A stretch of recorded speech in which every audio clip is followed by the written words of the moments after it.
Namaste and welcome to the show The Young Achievers. I'm your host Pinak.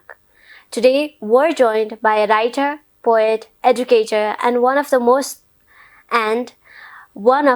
most compelling young voices. Someone who uses words not just to tell stories but to challenge system, spark conversations and carve out space for identities that have been long pushed to the margins. From Italy to international platforms like Al Jazeera, Feminism in India, and Gaisi Family, he has built a body of works that is as fearless as it is thoughtful. He writes about queerness, climate justice, politics, and what it truly means to belong. Please welcome Birat Bijay Ojha. Welcome. Thank you for having me, Pinak. It's lovely to be here. You describe yourself as a writer in progress. For those who met you for the first time, could you walk us through who you are and what your journey is like? Hi everybody. My name is Birat Bijay. I'm a writer. I started my writing journey as an angsty teenager, like probably 10, 12 years back when I was, struggling with my queerness, and just questioning the idea of belonging. And I started writing poems. And when I started writing poems, I thought like all poems had to rhyme. So I was very, very particular about, you know, making my poems rhyme. And over the years, I started sharing my poems online, showed it to friends, and eventually, some years later, I also got some artist residencies nationally and internationally, and I've had the fortune to be published in some national and international anthologies, Yes. and I guess, yeah, I guess that is my How you journey. grew up. So Yeah. you grew up in Italy. Yes, born and raised. How did that shape you to see the world? And was writing always the language that you used to process your experience? Um, Growing up in Italy, so I was born and raised in a village called Santinagar in Italy. So it was a village then. Now it's like a semi-urban space, I Mm-hmm. guess, because of like development and everything. So where I was born and raised, we didn't really have like this reading writing culture. Like it Mm-hmm. wasn't literature focused. Okay. Like we had library in school, but Mm-hmm. like we were only allowed to go like once a month. But I think I was always into like literature in a sense that I would like buy those magazines and newspaper like Yuaman's Muna, and I used to read them, and I used to take part in like extracurricular activities in school or like writing, Competitions. yeah, story writing competition, and I think I always wanted to be a writer, or like I always wanted to write, but I just didn't know like it is something that I could pursue. Like Okay. there was no like space for it in a sense. Like I didn't see other people doing it, so I never found that, I guess, motivation to actively pursue it. Um, and then when I was when I was in my late teenage years, Mm-hmm. I was really struggling with my mental health, and I think writing as a medium really came through for me to express what I couldn't say it out loud. You write poetries and you're a writer as well. Journalism apani. You write personal essays and creative notions or non-fictions. Mm. How did you think about these different forms? Are they separated from your practice because Hosli Bakhar Banbar Mm. writing came in from Mm. expressing, or all the writing thing was just part of the same conversation? More or less. I mean, I think these different mediums helps me. I mean, like I can only talk about me. Helps me to write about different things, right? Poetry is like something I I write about, like queerness, obviously, my relationship with religion and God. I write about my mom. So And the thing is, like with poems, I can be very cryptic. I can get lost in metaphors.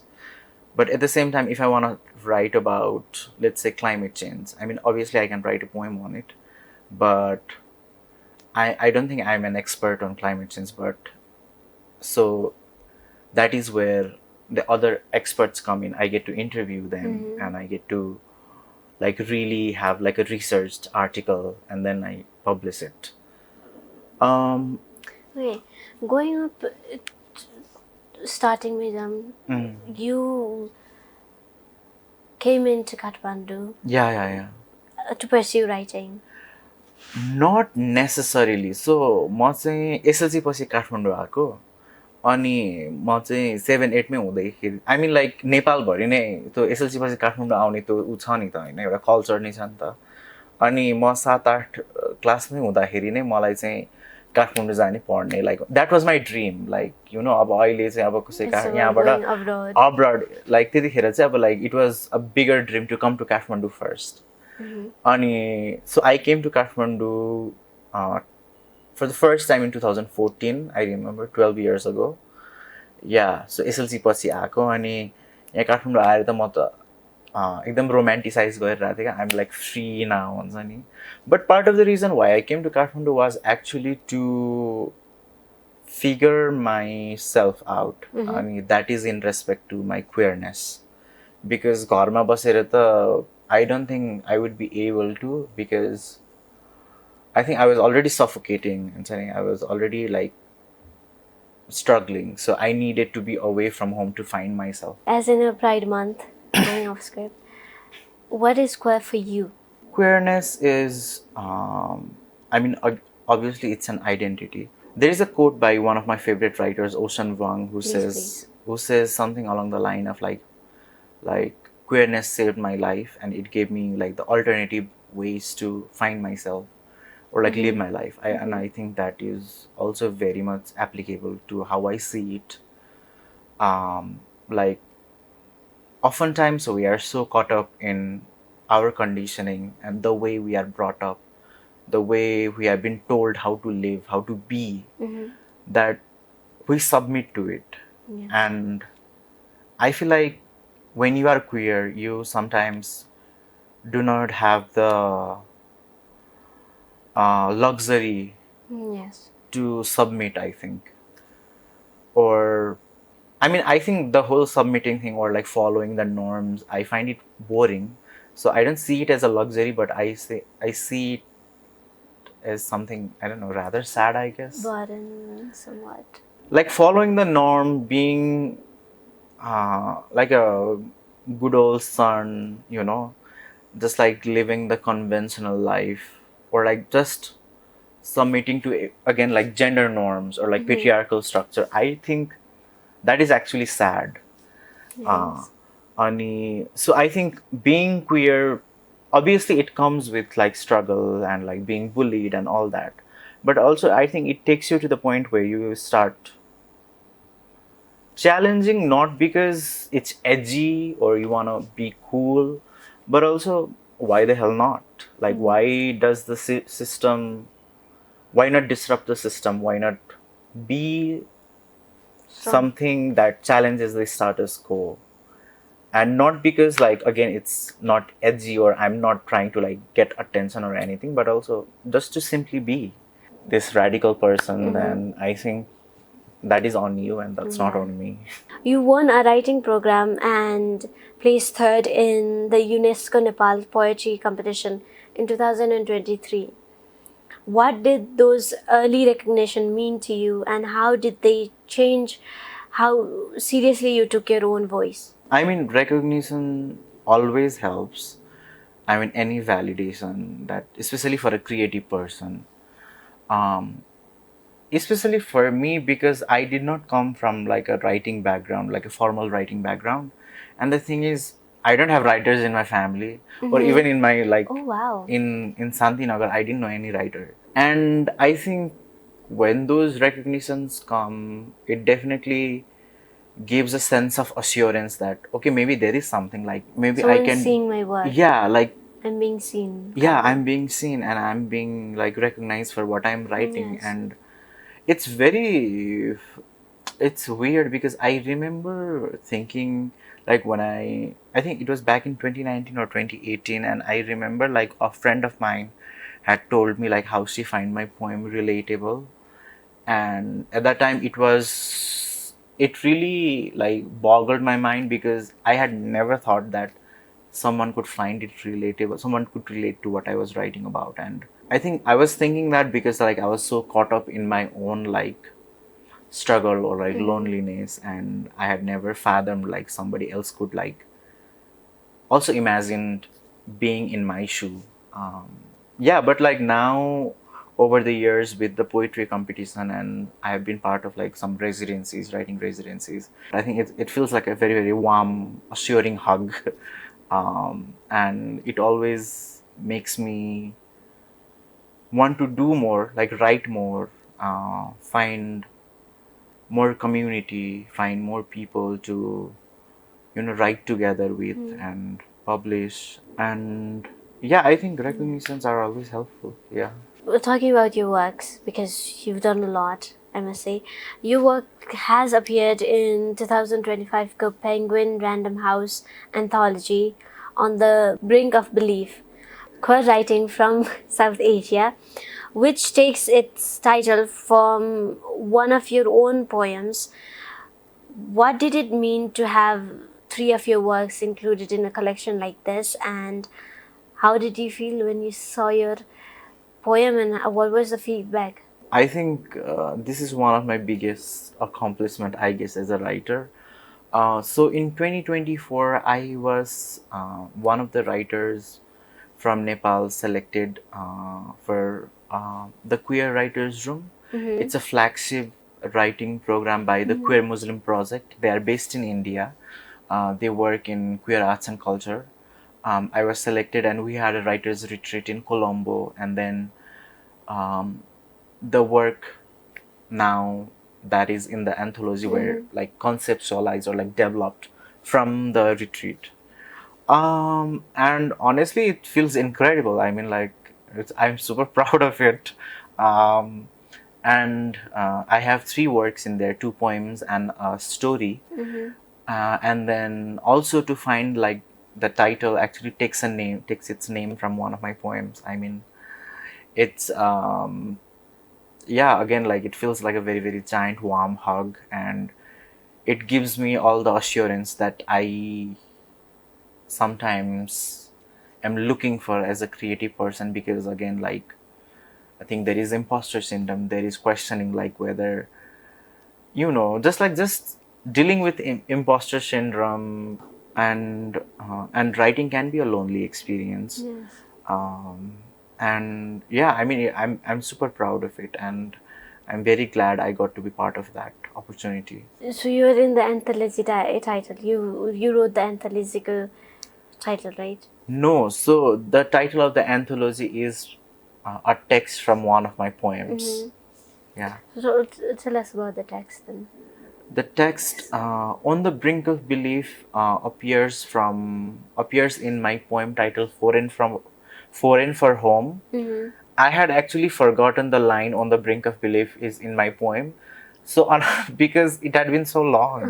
Yes. And then and someone pointed it out to me, and I was like, yeah, no, that can't be. Yeah, no, I don't think they took it from my poem. Like, I was not like, yeah, I didn't believe it.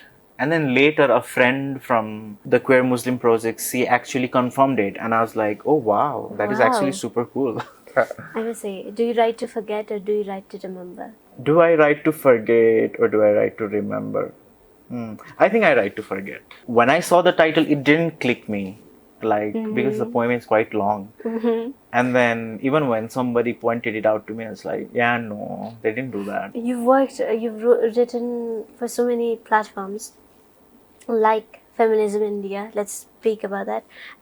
Feminism India पनि Gaishi family, Gacy. Gaishi family, online khabar, Yeah. and reaching these audience. They are like beyond Nepal ma pani. I know. How did you build that reach? What does it feel like to represent Nepal in those space, and you represent you? I mean, I think the way I see it, it's very different. Because I'm a writer, I'm only thinking about writing about something, and eventually, like, I don't know, let's say I have an idea now write about it, then I think about, like, okay, where is like the relevant platform for it, Mm-hmm.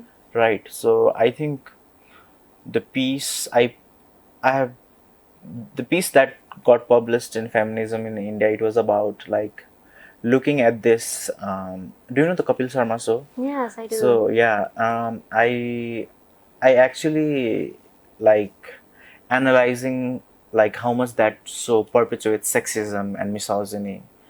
Yeah. Why do you Oh. like that show? No, I never thought it that way. Yeah. Oh, wow. So I actually wanted to write about that. Mm-hmm. So which platform will be, like, will fit for that idea? So it's like Feminism in India because they write about feminism. I'm not really thinking about, like, okay, I get to like represent Nepal or like some that. I think it's a very personal journey. Like, I want to write about it and I just pitch and I get published. But in that way, if, like, I'm representing Nepal, then that's good news. But I'm not particularly thinking about, like, where can I represent Nepal and where can I Mm-hmm. write. Then I have, like, pitched to, like, these publications, like national and international. And also one of the reasons, like, pitching to international publications is also, like, they actually pay.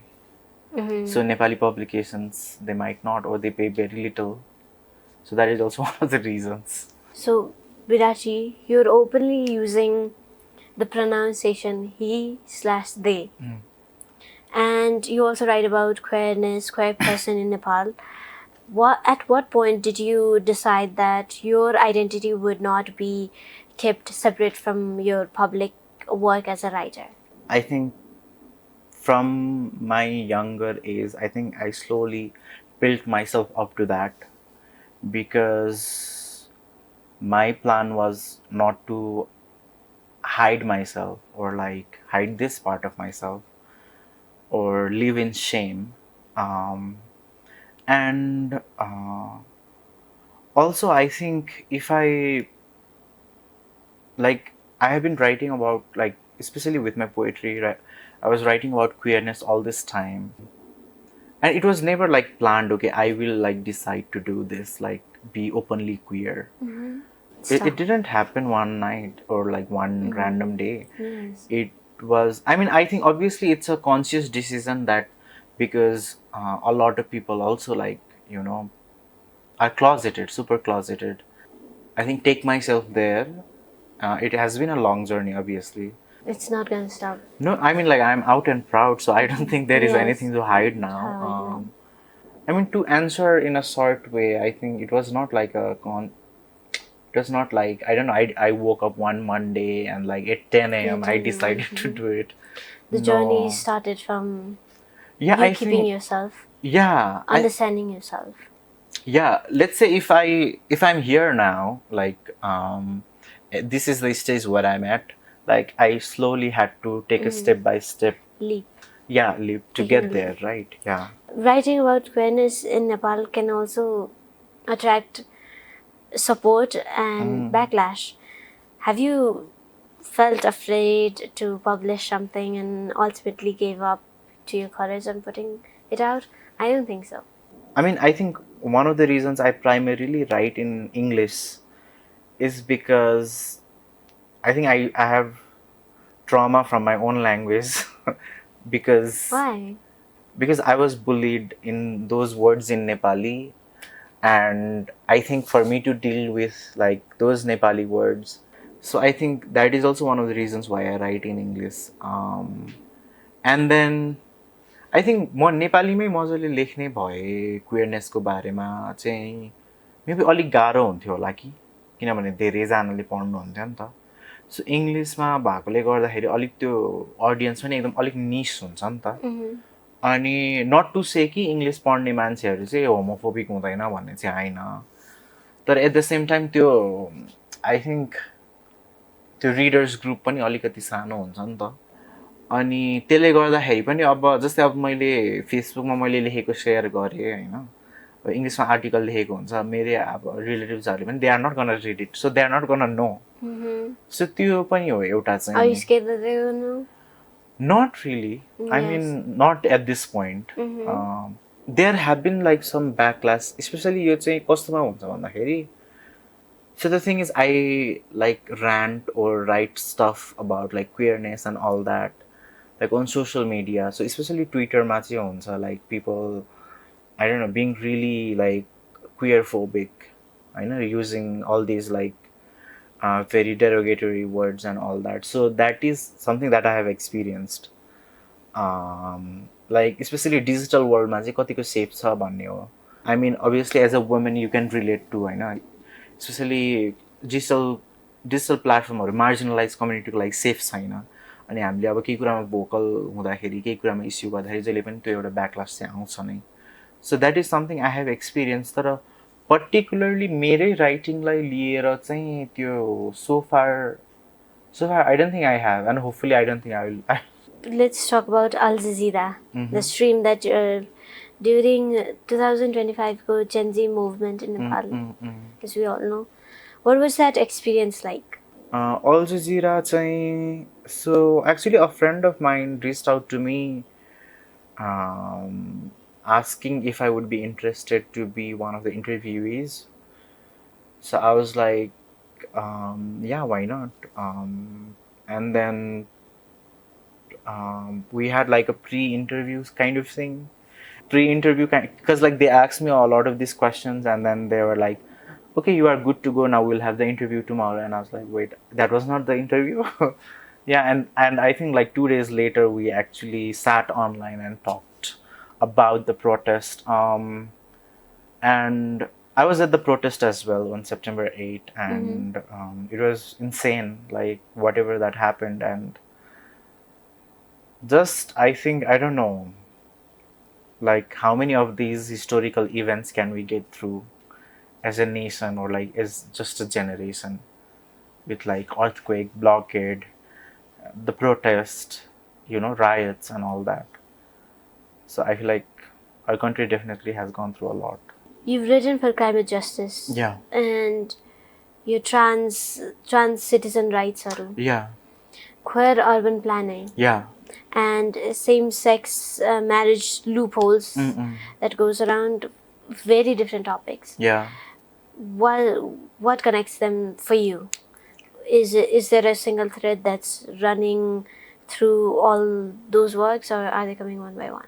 Through my writing, I want to critique dominant narratives through queer, feminist, or decolonial lenses. So even with climate change, I have written them through like feminist lens, caste lens. And again, I've written about like queer issues or like even within the queer community and the issues that affect us. There are a lot of issues, right? There is the issue affecting the trans community pertaining to the citizenship. So I have written about that, and there is the marriage equality thing, and so there are various issues that we can write about. But usually, when I write, it's usually I want to write through feminist, queer, or decolonial lenses, and it is always to critique the dominant narrative, not to promote them. Yes, many young writers in Nepal feel that they have to like tone themselves down to be less political, less queer, or less controversial, to be taken seriously. What do you have? What would you say to them? I think there is definitely layers to it. If it comes to life or death, if it comes to your survival, then maybe at that point maybe you have to refrain from being political, because there are places in the world where you cannot like really express yourself as who you are, and sometimes for survival you have to hide, you have to like really just hide those parts of yourself from others. But having said that, I think any form of art, whether it's writing or drawing, painting, music, like art is always political because whether you like it or not, you are taking a stand. Mm-hmm. You are writing about things, you are talking about things, you are singing about, I don't know, issues, Yes. any like social inequalities. So that is inherently taking a stand. Nepal has made a constitutional progress Yeah. on LGBTQIA plus rights, but as you've written, translating those rights from paper into reality is a very different thing. Yeah. Where do you think we genuinely are today, and where do we still need to go? Nepal has achieved some milestone when it comes to like securing the rights of LGBTQIA plus community. Um, but again, a lot of this progress are legal and not socio-cultural. Mm-hmm.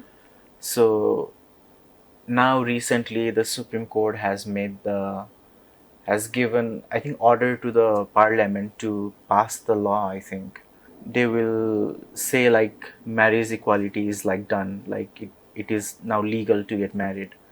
But will people be accepting of that law? That Mm-hmm. is mostly my concern. It's very like gendered coded, it's very binary, like it's just male female or like just blue and pink. There are Mm-hmm. no gray areas, no other colors. And so I think we can do a lot more when it comes to social acceptance and cultural acceptance. um, I mean, I think maybe more and more people are coming out, and we are gaining a little bit of visibility, Mm-hmm. but I think there's a lot more. Like, our society is so heteronormative that from a small age, let's say there is like a 2-year-old boy child, and they will say like which girl do you like in your class, or like if there is a girl, then which boy do you like in your class. There is already like this conditioning and assumption that they are gonna grow up to be straight. But I think we should always create room for gray areas. I mean, the gray is It can be uh, colorful. yeah, I mean, gray areas, I mean, usually we are known to be the most colorful community, so maybe the gray is not the, The the gray, it's color, colorful too. the rainbow. Yes. I think it's the social conditioning, right? Yes. Like, from a young age, we are always told like what a boy child should do and what a girl child should do. Um, and then when they grow up and they start feeling different, and they start questioning, like they don't fit in, like isn't it the society who is responsible for that? Any last words did you want to say? Currently, I'm working on my third comic as a writer. It will be published in December. So this is part of, I last year I got this grant from British Council, and so I've been working on that comic. I recently had an open studio where we showed the work in progress of the project. So yeah, I'm looking forward to that as well, having my third comic. And other than that, I hope I become fortunate enough where writing can take me places and find more community, find people, and I get the opportunity to learn more. And I don't know, probably get invited by people like you. I hope I put on words. Thank you so much for coming. Thank you I for hope having me. people find this in the future. Yeah, I hope so too. Yes, and thank you so much for watching, and I hope to see you next time on Prisma Television.